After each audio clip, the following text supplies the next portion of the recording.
Number one, put God first. Put God first in everything you do. Everything that you think you see in me, everything that I've accomplished, everything that you think I have, and I have a few things, everything that I have is by the grace of God. Understand that. It's a gift. 40 years ago, March 27th, 1975, it was 40 years ago, just this past March, I was flunking out of college. I had a 1.7 grade point average. I hope none of you can relate. I had a 1.7 grade point average. I was sitting in my mother's beauty shop. They still call it beauty shops now? What they call it now? Yeah, I was sitting in the beauty parlor. I was sitting in my mother's beauty parlor, and I'm looking in the mirror, and I see behind me this woman under the dryer. And every time she looked up, every time I looked up, she was looking at me, just looking me in the eye. And I didn't know who she was, and I said, she said, somebody give me a pen, give me a pencil. I have a prophecy. March 27, 1975, she said, boy, you are going to travel the world and speak to millions of people. Now, mind you, I flunked out of college. I'm thinking about joining the army. I didn't know what I was going to do, and she's telling me I'm going to travel the world and speak to millions of people. Well, I have traveled the world, and I have spoke to millions of people. But that's not the most important thing, the success that I had. The most important thing is that what she taught me and what she told me that day has stayed with me since. I've been protected. I've been directed. I've been corrected. I've kept God in my life, and it's kept me humble. I didn't always stick with him, but he always stuck with me. So stick with him in everything you do. If you think you want to do what you think I've done, then do what I've done and stick with God. Number two, fail big.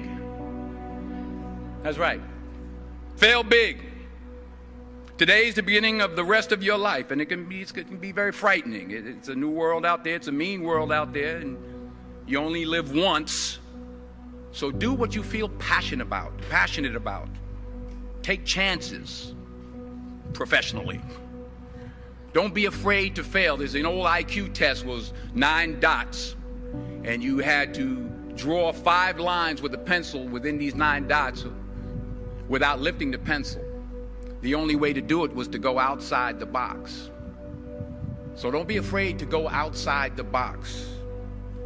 Don't be afraid to think outside the box. Don't be afraid to fail big, to dream big. But remember, dreams without goals are just dreams, and they ultimately fuel disappointment. So have dreams, but have goals. Life goals, yearly goals, monthly goals, daily goals. I try to give myself a goal every day. Sometimes it's just to not curse somebody out. Simple goals, but have goals. And understand that to achieve these goals, you must apply discipline and consistency. In order to achieve your goals, you must apply discipline, which you have already done, and consistency every day, not just on Tuesday and miss a few days. You have to work at it every day. You have to plan every day. You've heard the saying, we don't plan to fail, we fail to plan. Hard work works. Working really hard is what successful people do. And in this text, tweet, twerk world that you've grown up in, remember, just because you're doing a lot more doesn't mean you're getting a lot more done. Remember that. Just because you're doing a lot more doesn't mean you're getting a lot more done. Don't confuse movement with progress. My mother told me, she said, yeah, because you can run in place all the time and never get anywhere. So continue to strive, continue to have goals, continue to progress. Number 3, you'll never see a U-Haul behind a hearse. I'll say it again. You'll never see a U-Haul behind a hearse. I don't care how much money you make, you can't take it with you. The Egyptians tried it. They got robbed. That's all they got. You can't take it with you. And it's not how much you have. It's what you do with what you have. We all have different talents. Some of you will be doctors, some lawyers, some scientists, some educators, some nurses, some teachers. Yeah, okay. Some preachers. The most selfish thing you can do in this world is help someone else. Why is it selfish? Because the gratification, the goodness that comes to you, the good feeling that I get from helping others, nothing's better than that. Well, one or two things, but nothing's better than that. Not jewelry, not big house I have, not the cars, but it's the joy. That's where the joy is, in helping others. That's where the success is, in helping others. Finally, I pray that you put your slippers way under the bed tonight, so that when you wake up in the morning, you have to get on your knees to reach them. And while you're down there, say thank you for grace. Thank you for mercy. Thank you for understanding. Thank you for wisdom. Thank you for parents. Thank you for love. Thank you for kindness. Thank you for humility. Thank you for peace. Thank you for prosperity. Say thank you in advance for what's already yours. It's how I live my life. That's why I am, one of the reasons why I am today. Say thank you in advance for what is already yours. True desire in the heart for anything good is God's proof to you, sent beforehand to indicate that it's yours already. I'll say it again. True desire in the heart, that itch that you have, whatever it is you want to do, that thing that you want to do to help others and to grow and to make money, that desire, that itch, that's God's proof to you, sent beforehand already to indicate that it's yours.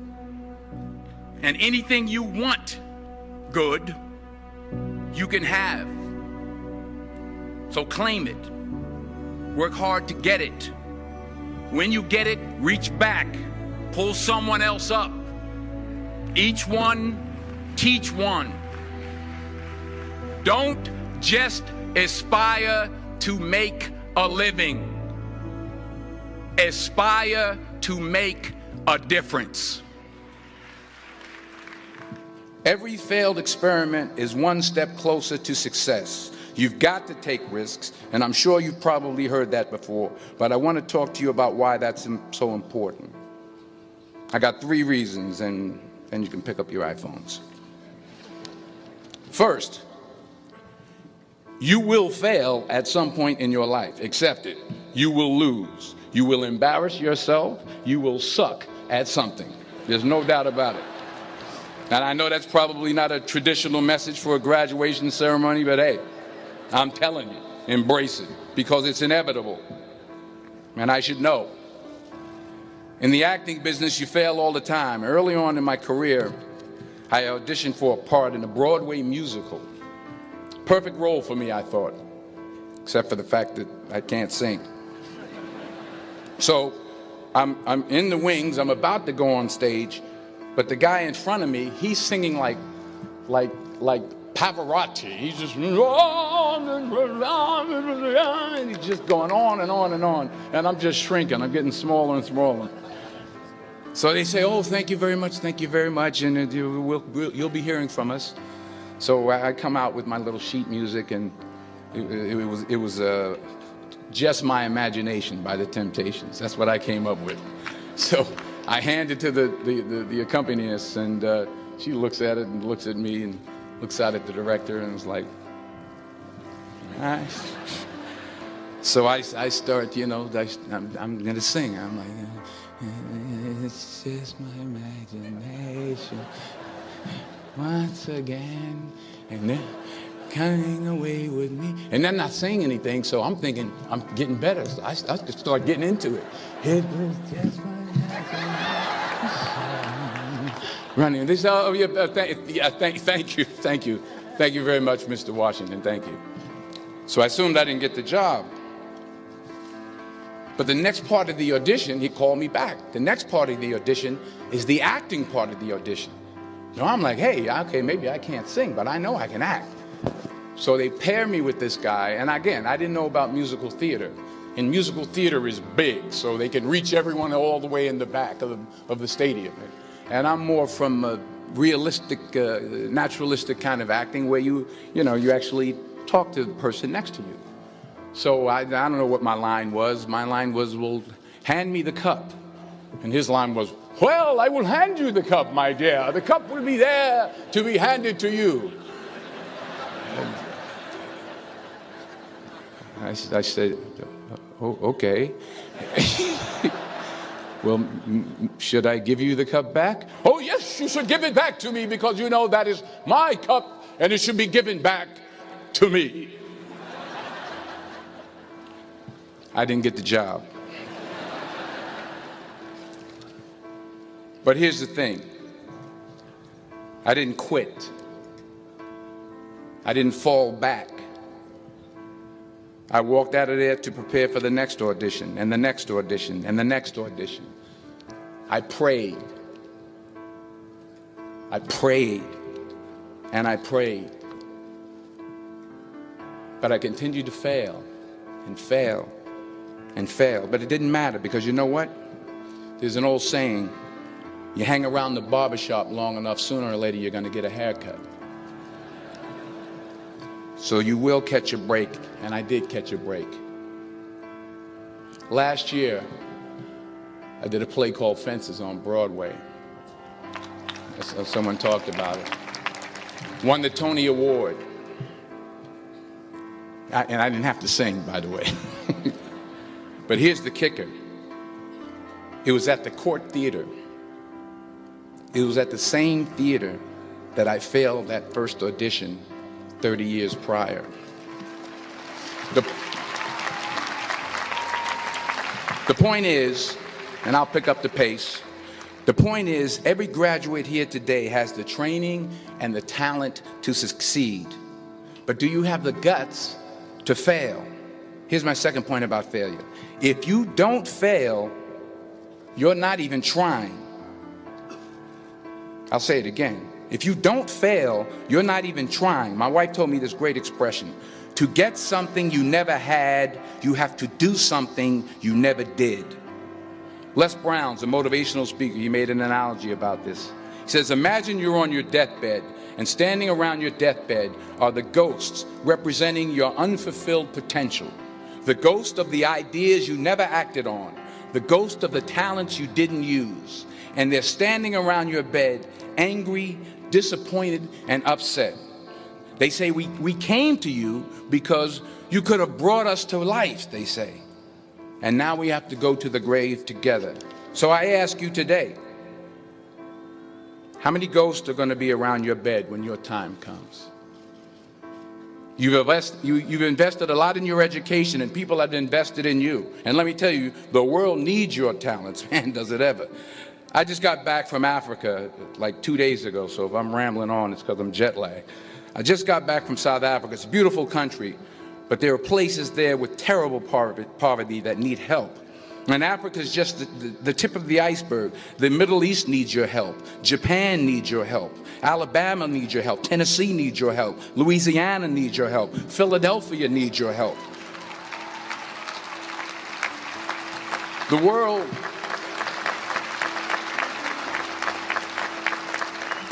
world needs a lot, and we need it from you.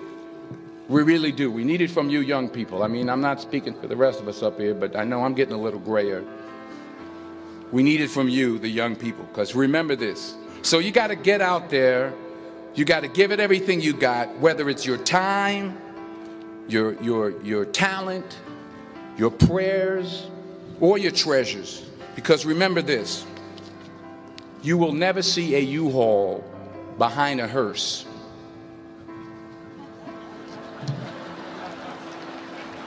I'll say it again. You will never see a U-Haul behind a hearse. You can't take it with you. The Egyptians tried it, and all they got was robbed. So the question is, what are you going to do with what you have? I'm not talking about how much you have. Some of you are business majors. Some of you are theologians, nurses, sociologists. Some of you have money. Some of you have patience. Some of you have kindness. Some of you have love. Some of you have the gift of long suffering. Whatever it is, whatever your gift is, what are you going to do with what you have? All right, now here's my last point about failure. Sometimes it's the best way to figure out where you're going. Your life will never be a straight path. I began at Fordham University as a pre-med student. I took a course called cardiac morphogenesis. I still can't say it. Cardiac morphogenesis. I couldn't read it. I couldn't say it. I sure couldn't pass it. So then I decided to go into pre-law, then journalism. And with no academic focus, my grades took off in their own direction. Yeah, down. I was a 1.8 GPA one semester, and the university very politely suggested that it might be better to take some time off. I was 20 years old. I was at my lowest point. And then one day, and I remember the exact day, March 27th, 1975, I was helping my mother in her beauty shop. My mother owned a beauty shop up in Mount Vernon. And there was this older woman who was considered one of the elders in the town. And I didn't know her personally, but I was looking in the mirror, and every time I looked at the mirror, I could see her behind me, and she was staring at me. She just kept looking at me. Every time I looked at her, she kept giving me these strange looks. So she finally took the dryer off her head and she said something I'll never forget. First of all, she said, "Somebody give me a piece of paper. Give me a piece of paper." She said, "Young boy, I have a prophecy, a spiritual prophecy." She said, "You are going to travel the world and speak to millions of people." Now, mind you, I'm 20 years old. I'm flunked out of school. In fact, like a wise ass, I'm thinking to myself, maybe she's got something in that crystal ball about me getting back into school next fall. But maybe she was on to something, because later that summer, while working as a counselor at a YMCA camp in Connecticut, we put on a talent show for the campers. And after the show, another counselor came up to me and asked, "Have you ever thought about acting? You're good at that." So when I got back to Fordham that fall, I got in and I changed my major once again for the last time. And in the years that followed, just as that woman prophesied, I have traveled the world and I have spoken to millions of people through my movies. Millions who up till this day couldn't see me, who up till this day I couldn't see while I was talking to them, and they couldn't see me. They could only see the movie. They couldn't see the real me. But I see you today, and I'm encouraged by what I see. And I'm strengthened by what I see. And I love what I see.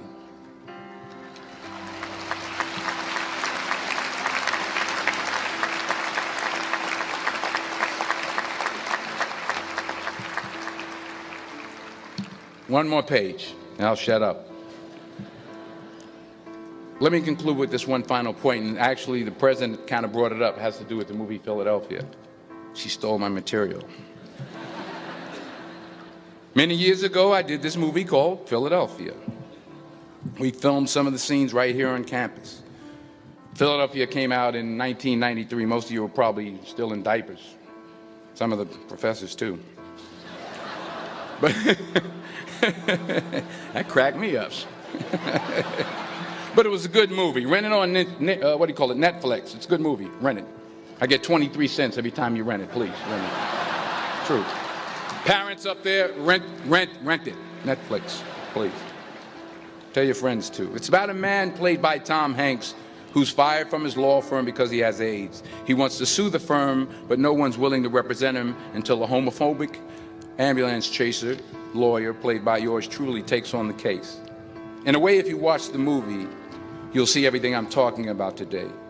You'll see what I mean about taking risk or being willing to fail. Because taking risk is not just about going for a job. It's also about knowing what you know and what you don't know. It's about being open to people and to ideas. In the course of the film, the character I play begins to take small steps, small risks. He very, very, very slowly begins to overcome his fears. And I feel ultimately his heart becomes flooded with love. And I can't think of a better message as we send you off today. To not only take risks, but to be open to life, to accept new views, and to be open to new opinions, to be willing to speak at a commencement at one of the best universities in the country, even though you're scared stiff. While it may be frightening, it will also be rewarding. Because the chances you take, the people you meet, the people you love, the faith that you have, that's what's going to define you. So members of the class of 2011, this is your mission. When you leave the friendly confines of Philly, never be discouraged, never hold back, give everything you got. And when you fall throughout life, and remember this, fall forward.